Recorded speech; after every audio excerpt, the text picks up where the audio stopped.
आज अभी 2-3 दिन से बादल थे, तो आज यहाँ पे दुबई के मुख्तलिफ़ इलाक़ों में, देरा में, बर दुबई में तेज़ बारिश हुई है। तो यहाँ पे वादी सफ़ा जो हमारा ये एरिया है दुबई लैंड, यहाँ पे बारिश हल्की अभी हो रही है।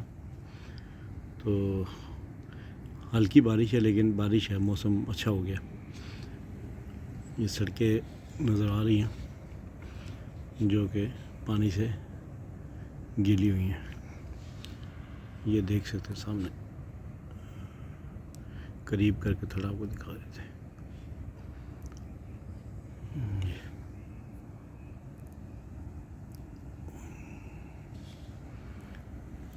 मौसम में खुनकी है, और जो दुबई में गर्मी होती है वो अभी अल्हम्दुलिल्लाह तेज़ी नहीं आई, और आज ये बारिश भी हो गई है। इससे मज़ीद आगे कुछ दिन बेहतर रहेगा इंशाअल्लाह।